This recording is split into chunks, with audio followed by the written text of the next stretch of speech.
안녕하세요. 미용실을 운영하며 딸 하나를 키우고 있는 30대 여성입니다. 고등학생 때부터 진작에 미용 쪽으로 진로를 잡았으니 벌써 16년째 이 일을 하고 있고요. 사실 처음에 미용을 하겠다고 부모님한테 말씀드렸을 때 두 분 다 얼마나 반대를 하셨는지 몰라요. 제가 고등학교에 갈 때만 하더라도 인문계 고등학교가 아니라 여상이나 미용고를 가면 날라리라고 생각하는 사람들이 많았거든요. 저희 부모님도 막연히 그런 편견을 가지고 계셨던 거죠. 그런데 비교적 성적도 괜찮았던 제가 난데없이 미용고를 가겠다 하니 어머니는 울고불고 저를 잡으시고 아버지는 처음 회초리까지 드셨다니까요. 하지만 자식 이기는 부모 없다고 제가 계속해서 고집을 부리니 그래 한번 해봐라 하고 결국엔 허락을 해주셨습니다. 그리고 저는 제 결정을 믿어주신 부모님을 위해서라도 무조건 성공해야 한다는 마음으로 다른데 한눈 팔지 않고 묵묵히 제 일만 하면서 경험을 쌓아왔네요. 그리고 마침내 남의 미용실에서 1회번 1억과 친정부모님이 보태주신 3천만 원으로 제 미용실을 오픈할 수 있었죠. 그리고 이렇게 본격적으로 미용실을 오픈하고 얼마 되지 않아 남편이 저에게 프로포즈를 해왔습니다. 친구 소개로 만나서 사귄 지 4년차가 돼가던 해였기에 솔직히 시기상으로는 성급한 프로포즈는 아니었죠. 하지만 저는 제 미용실을 제대로 운영해 나가고 싶었기에 남편의 프로포즈가 부담스러웠어요. 사실 결혼이라는 게 식만 올리면 끝이 아니잖아요. 남편은 아이도 둘은 낳고 싶다며 연애 때부터 노래를 해댔으니 분명 결혼하자마자 아이를 원할 게 뻔했는데 아이를 낳게 되면 산후조리도 해야지. 이후로도 엄마인 제 손이 필요할 걸 생각하면 정말이지 엄두가 나질 않더라고요. 그래서 남편에게 미용실이 자리를 잡을 때까지만 기다려달라고 했어요. 제 생각엔 2년에서 3년이면 충분할 것 같았거든요. 하지만 남편은 계속해서 결혼도 출산도 다 때가 있는 거라며 저처럼 생각하면 아무것도 못한다며 저를 설득하려 들대요. 그뿐만이 아니었습니다. 심지어 언젠가는 혹시 사랑이 식은 거냐 해가며 제 앞에서 눈물을 보인 적도 있어요. 그러니 더는 그런 남편을 밀어낼 수가 없었고 그렇게 부부의 연을 맺게 되었죠. 처음 몇 달간의 신혼생활은 정말 꿈만 같았어요. 비록 남편은 회사 일로 저는 미용실로 바쁜 하루하루를 보내긴 했지만 그래도 한 공간에서 같이 생활을 해나간다는 게 즐겁고 행복했거든요. 그리고 결혼한 지 1년 만에 조심한다고 했는데도 결국 임신을 했습니다. 사실 이렇게 이야기하면 어떻게 들릴지 모르겠지만 저는 아이를 원하기도 했고 동시에 원하지 않기도 했어요. 무슨 말이냐 하면 남편과의 결혼 생활이 만족스러웠으니 아이까지 있으면 얼마나 더 행복할까 싶으면서도 동시에 미용실을 생각하면 지금 아이를 갖는 건 타이밍이 좋지 않다 그런 고민을 했던 거지요. 하지만 임신이라는 게 제가 원하는 대로 되는 건 아니잖아요. 결국 12월 크리스마스를 앞두고 저는 제 임신 사실을 알게 되었고 그때는 언제 내가 고민을 했었나 싶을 정도로 감격스러울 뿐이었습니다. 그런데 제 임신 소식을 듣고 무척이나 기뻐하시던 친정부모님과 달리 시부모님 특히 어머님의 반응은 냉랭하기 짝이 없었습니다. 제가 무슨 말을 한 것도 아닌데 일 핑계로 당신한테 아이를 맡길 생각이라면 꿈도 꾸지 말라는 식으로 말씀을 하셨으니까요. 그리고 저는 그럴 생각이 정말 요만큼도 없었기 때문에 그런 어머님의 말씀이 서운하기보다는 어이가 없을 뿐이었지요. 사실 어머님과 저는 시작부터 사이가 좋지가 않았어요. 어머님께선 상견례 자리에서 저와 저희 친정부모님한테 대놓고 무려 4년제씩이나 졸업한 내 아들이 프로포즈를 했는데 그걸 제가 거절했다는 이야기를 듣고 기도 안 차대요. 하고는 불평을 하셨고 그런 이야기를 듣고 화가 나신 저희 친정어머니께서 정말 속상하셨겠어요. 저희도 그쪽 아드님이 결혼 좀 해달라고 저희 딸 앞에서 울었다는 이야기를 듣고는 얼마나 당혹스러웠는지 몰라요. 하시며 한 방 먹이셨거든요. 정말이지 그때를 생각하면 지금도 가시방석에 앉은 듯 마음이 불편해진다니까요. 그리고 어머님께선 이후로 저희 친정어머니가 당신 앞에서 거들먹거렸느니 어쩌니 하시며 번번이 싫은 소리를 하셨으니 아무리 제가 힘없는 며느리의 입장이었다지만 그런 이야기를 듣고 가만히 있을 수가 있었겠어요. 결국 참다 못한 제가 어머님께 어머님도 누가 어머님 앞에서 어머님 아들 흠잡으면 싫으시잖아요. 저희 친정어머니도 그래서 그러셨던 거니 이해 좀 해주세요. 하고 한마디 했습니다.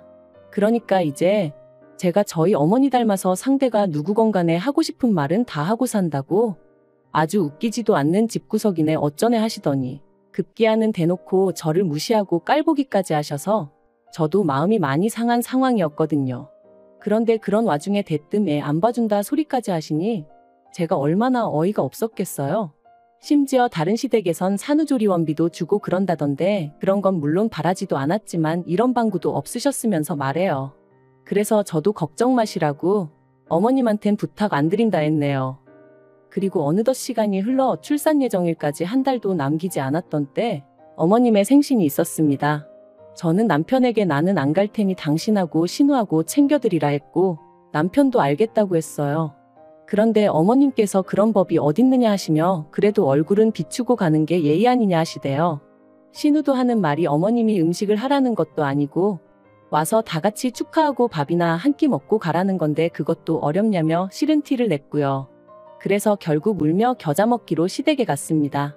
그런데 막상 도착하니까 어이가 없었어요. 왜냐하면 정말 먹을 거라곤 하나 되어 있는 게 없었거든요. 혹시나 싶어 그나마 제가 그 와중에 갈비를 좀 재워갔으니 망정이지 어떻게 미역국 하나 준비가 안 되어 있느냔 말이죠. 하지만 저를 정말 어이없게 한 건 그것만이 아니었어요. 결국 제가 준비해간 갈비에 냉장고에 있던 밑반찬 몇 가지를 꺼내 식사를 시작하고 이런저런 대화가 오가던 때였습니다. 대뜸 어머님이 저더러 산후조리는 어떻게 할 거냐고 물으시대요. 그래서 제가 산후조리원에 가서 해야죠 하고 대답했어요. 요즘 산후조리원 안 가는 사람이 없고 어머님도 신우가 첫째 낳을 때 다녀왔으니 아실 텐데 왜 이런 질문을 하시나 싶었고요. 그런데 어머님께서 저더러 산후조리원에 간다고 100% 몸이 회복돼서 나오는 것도 아닌데 돈 아깝다며 그런 건 원래 친정어머니가 해주는 거라고 친정에 가서 몸조리를 하는 건 어떻겠냐대요. 그래서 제가 신우도 여기 와서 산후조리 했냐고 물었습니다. 어머님 당황하시라고 그런 질문을 했다기보단 어머님이 하시는 말씀하고 행동이 따로 노니까 약간 짜증이 나서 반항심에 여쭤본 거였죠. 그리고 그런 제 질문에 어머님은 그때야 뭘 몰라서 보내신 거고 보내보니까 가도 별거 없구나 싶어서 저한테 가지 말라고 하는 거라나요? 그런 어머님의 대답에 신경질도 나고 그래서 저도 어머님더러 그럼 뭐 다른 사람들은 다 바보라서 그 비싼 돈을 주고 산후조리원을 가겠냐고 받아쳤습니다. 다들 뭐가 달라도 다르니까 비싸도 2주고 3주고 가 있는 거 아니겠냐고요. 그리고는 그 말을 하지 말았어야 했는데 홧김에 그만 친정어머니가 산후조리에 쓰라고 2천만 원을 주셨단 이야기를 해버렸어요. 사실 친정어머니께서 제가 대학도 안 갔지 시집 갈 때도 제가 제 힘으로 갔지. 그러니까 이래저래 못 해주신 게 마음에 걸리셨던 모양이에요. 그래서 제가 임신한 걸 아셨을 땐 산후조리원비만큼은 꼭 해주고 싶으셨다 하시더라고요. 그리고는 그렇게 현금 2천만 원이 든 통장을 저에게 주셨고 당연히 저는 산후조리원이 이렇게 비싸지는 않으니 이렇게 많이 안 주셔도 된다고 했는데 친정부모님 두 분 다 부모 마음이 그런 게 아니라며 쓸 만큼 쓰고 나머지는 가지고 있다 나중에 요긴하게 쓰라셨어요. 그래서 저는 이 돈은 시부모님은 물론이고 남편에게도 숨길 생각이었는데 아무튼 방정맞은 제 입을 탓해야 했죠. 2천만 원이란 소리에 어머님의 눈이 휘둥그레해지더니 저더러 정말 그 돈을 다 산후조리원에 쓸 거냐 되물으셨습니다. 그리고 아차 싶었던 저는 산후조리원비로도 쓰고 필요할 때 요긴하게 써야죠 하고 대충 둘러대긴 했지만 제 이야기는 더 이상 어머님 귀에는 들리지 않는 눈치였네요. 그리고 그렇게 집에 돌아온 지 이틀째 되던 날 어머님이 전화를 해오셔서는 하시는 말씀이 당신이 곰곰이 생각을 해봤는데 역시나 산후조리원을 가는 건 아까운 것 같다며 대신 당신이 산후조리를 해주시겠다셨습니다. 그래도 아무렴 할머니가 낫지 생판남이 낫겠냐면서 말해요. 그리고 저는 그런 어머님의 말씀에 너무 당황한 나머지 돌려물을 생각도 못하고 갑자기 왜 그러시냐고 대놓고 물었어요. 분명히 임신 소식을 알렸을 때만 하더라도 제가 무슨 말을 하기도 전에 애는 못 봐준다며 사람을 무안하게 하셨던 분이셨으니까요. 하지만 어머님께선 계속해서 당신이 해줄 건 없고 애라도 봐주고 싶어 그런다며 고집을 피우셨는데 솔직히 저랑 어머님이랑 평소에 사이가 좋았다면 어머님의 그런 말씀이 조금은 애틋하게 그리고 감사하게 들렸을지도 모르겠습니다. 하지만 전혀 그런 관계가 아니었다 보니 어머님이 그렇게 나오시는 게 불편하기만 했네요. 그리고 까놓고 말해서 어머님께 제 산후조리를 맡기면 하다못해 제가 어머님한테 안마라도 한번 시원하게 받을 수 있겠나 싶더라고요. 어머님이 저희 살림을 해주시는 것도 싫지만 해주신다고 한들 그 사이에 제가 마음 편하게 잠을 잘 수도 없을 테고요. 게다가 어쨌든 그렇게 저희 집에 와 계신다 치면 설령 어머님께서 안 받는다 하셔도 제가 돈을 안 드릴 수가 있냔 말이죠. 결국 돈은 돈대로 쓰고 몸조리는 하나도 못할 게 뻔했습니다. 그래서 제가 어머님더러 산후조리만큼은 제가 알아서 하겠다고 했어요. 요새는 출산하는 병원에서 소개도 해주니 걱정 안 하셔도 된다고요.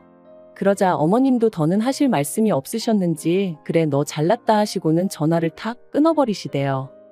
그 일이 있고 며칠 뒤 저는 출산을 했고 눈에 넣어도 아프지 않을 딸을 낳았습니다.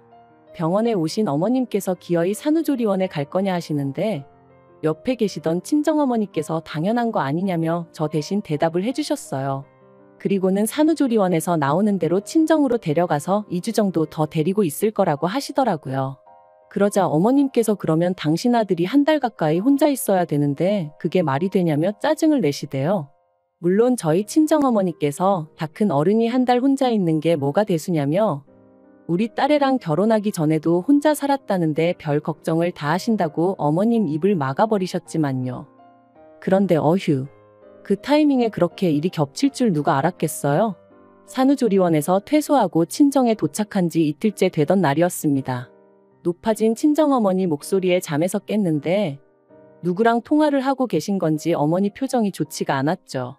그리고 이내 어머니가 전화를 끊으신 걸 보고는 누군데 그러냐니까 저희 어머님이라면서 하시는 말씀이 어머님이 넘어지셨답니다. 어디 계단에서 발을 헛디디셨는지 아무튼 넘어지셔가지고 어깨를 다치셨다는 거예요. 그러면서 어머님이 아무래도 제가 와야 할 것 같다고 그러셨다나요? 당신 수발 들 사람이 마땅치 않다면서 말이죠. 그리고 친정어머니는 그런 어머님에게 지금 내 딸이 여기 놀러와 있냐고 생각이 왜 이렇게 짧으시냐고 화를 내셨던 거고요. 아무리 어머님이시라지만 어찌나 어이가 없던지. 하지만 한편으론 정말 안 가도 되나 싶대요. 그래서 친정어머니께 괜찮을까 하니까 저더러 네 몸은 네가 챙겨야 되는 거라며 여자가 산후조리를 잘못하면 평생 힘들다고 그쪽은 신경 쓸 것도 없다셨어요. 그리고 그 집에 자식이 없냐고 네 서방 있고 네 신우도 있는데 뭐가 문제냐 그러시는데 듣고 보니 정말 다 맞는 말인 거죠. 심지어 신우는 일을 하는 것도 아닌데 왜 피 한 방울 안 섞인 며느리를 찾으시는 건지. 아무튼 그래서 에라 모르겠다 생각하고 안 갔어요. 그리고 이후로 이 일로 인해 두고두고 어머님한테 술상 위 안주거리 마냥 씹히고 또 씹혔네요.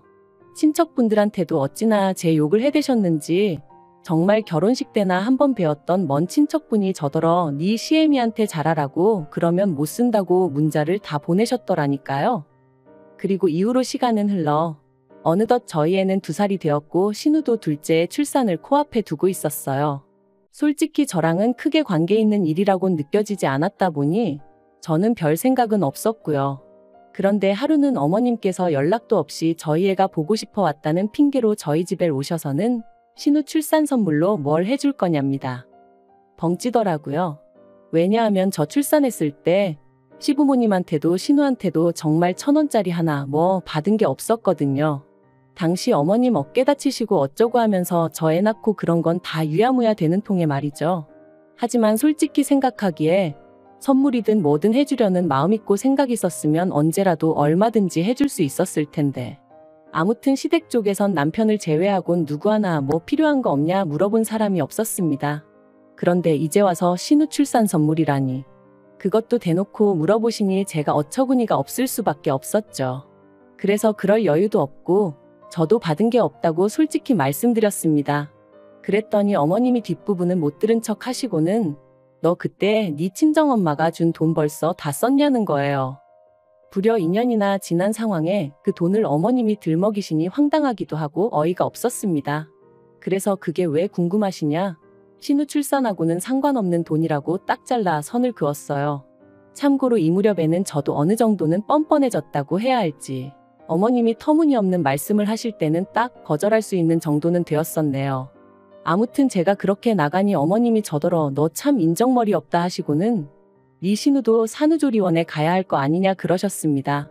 그런데 심해부가 실직하고 벌이도 없고 그쪽 시댁도 형편이 어렵다 하니 어쩌겠냐고 우리가 좀 도와줘야지 하시는데 그래서 어머님께 저 임신했을 때는 산후조리원 돈 아깝다며 산후조리원 가기 직전까지 사람을 못 가게 막으시더니 왜 지금은 또 이렇게 산후조리원에 목을 매시냐 했어요. 그리고는 아무튼 저는 산후조리원비 대줄 능력도 없고 그럴 생각도 없으니 그런 말씀 하지 마시라 했죠. 그랬더니 미용실에 요새 손님도 바글바글하다면서 어쩌면 이렇게 매정하냐 하시며 급기야 화를 내시는 거예요. 그리고는 잔소리 말고 다음 주까지 일단 1,000만 원 만들어 오라고.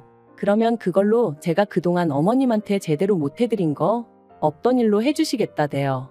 그리고 이 일로 저와 남편은 결국 부부싸움까지 하게 되었습니다. 어머님이 댁으로 돌아가신 이후로 분을 삭힐 수 없던 제가 남편에게 연락을 했거든요. 어머님이 산후조리원비를 나더러 내놓으라는데 이게 말이 되냐며 당신이 어머님한테 얘기 좀 하라고 제가 막 하소연을 했죠. 그런데 수화기 너머로 남편이 보인 반응은 어째 뜨뜻미지근하더니 퇴근하고 와서는 저를 붙들고 하는 말이 가관이었습니다. 저더러 이제 애엄마도 되었고 하니 좀 느긋하고 인자한 마음을 가지라며 그 돈 다 손에 쥐고 뭐 할 거냐고. 그러지 말고 이참에 좀 베풀면 좋잖아. 그러는 거예요.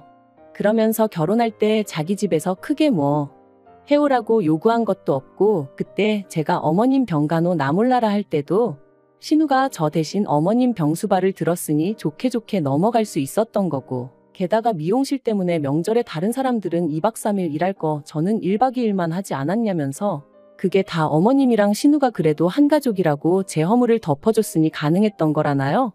그리고는 원래 가족은 그렇게 돕고 사는 거네 어쩌네 하는데 정말이지 뒷목 잡고 쓰러질 것 같더라니까요. 그래서 제가 말은 똑바로 하라고 결혼할 때 당신은 뭐 얼마나 대단한 걸 해왔냐?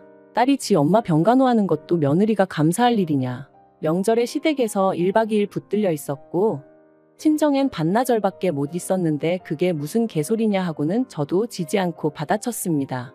그리고는 남편은 개소리에 꽂혀가지고는 남편이 말하는데 개소리라니 말이 심하다며 그걸로 또 난리. 진짜 제가 다 적을 수가 없어서 그렇지 개싸움도 그런 개싸움이 없었다니까요. 그리고 결국 이 일은 부부싸움에서 그치지 않고 양가 부모님들의 싸움으로 번져버렸습니다. 남편이 촉새마냥 저랑 싸운 걸 어머님한테 말씀드렸고 어머님은 이게 다 제가 가정교육을 못 받고 대학을 안 나와 그런 거라며 저희 친정어머니한테 연락을 하셨으니까요. 그리고 그 사실을 알게 된 저는 평소에 저희 친정부모님을 얼마나 우습게 생각했으면 번번이 다이렉트로 연락을 하시냐고 어머님에게 소리를 질렀습니다. 그리고는 친정부모님더러 이혼 생각하고 있으니까 혹시나 딸 가진 죄인이니 뭐니 그런 생각은 하지 마시고 하고 싶은 말씀이 있으시면 다 하시라고 그랬네요. 물론 제가 그런다고 다 하실 분들은 아니셨지만요. 아무튼 그렇게 양쪽 어른들까지 감정이 상해버리고 나니 상황 자체가 완전히 수습불가로 돌아서 버렸어요. 그래서 당시에는 이혼도 오히려 수월하게 할 수 있었고요. 그런데 이혼하고 완전히 남남이 된 지 반년쯤 되었을까? 1년에 4번 아이를 보여주기로 되어 있었기에 어쩔 수 없이 남편과 마주하게 되었는데 남편이 묻지도 않았는데 자기 집 이야기를 주절주절 떠들어대더군요. 듣자하니 신우는 심해부랑 이혼했고 어머님은 어깨가 다시 안 좋아지셔서 지금은 아예 오른쪽 팔은 거의 쓰지 못하시는 상황이라고요. 그래서 제가 안 됐네 한마디 하니까 남편이 기껏 한다는 소리가 이게 다 그때 제가 병간호를 안 해드려서 그렇답니다. 자기 누나 성격 알지 않냐고 거긴 저처럼 야무지지가 못하다며 그 당시 저만 제때 와서 어머니를 돌봐드렸어도 지금 저 지경까지는 안 되셨을 거라나요? 그리고는 자기한테 뭐 미안한 감정이 없냐 하더니 애를 생각해서라도 다시 합치면 안 되겠냐입니다. 그러면 자기는 자기대로 저희 부모님한테 못 해드린 거 자기가 아들이다 생각하고 해드릴 거니까 저도 저대로 어머님 좀 보살펴드릴 순 없겠냐고. 자기 정말 반성 많이 했다면서 뭐든지 처음이 어렵지 두 번째는 할만한 거네 어쩌네. 당연히 말 같지도 않아서 애 앞에서 개망신당하기 싫으면 입 다물라고 했어요. 처음부터 학벌 가지고 사람 무시하고 결혼한 이후로는 어떻게든 며느리 돈이나 빼먹으려고 하고 정말 상종 못할 인간들 아닌가요? 사실 친정부모님이 여러 가지로 도움을 주고 계시곤 있지만 그래도 여자 혼자의 몸으로 돈 벌고 애도 키우고 하는 게 쉬운 일은 결코 아니에요. 하지만 만약에 제가 결단을 내리지 못하고 계속 이리저리 끌려다니며 살았다면 지금의 이 자유로움과 행복 그리고 만족감은 결코 느끼지 못했을 겁니다. 혹시나 이혼녀라는 그 타이틀이 무서워 결단을 내리지 못하는 분이 계시다면 이혼한다고 세상이 어떻게 되는 거 아니라는 거 이혼은 행복으로 가는 지름길의 또 다른 이름이라는 걸 꼭 말씀드리고 싶네요. 나의 행복은 내가 만들어가는 거라는 거, 그것만 기억하세요.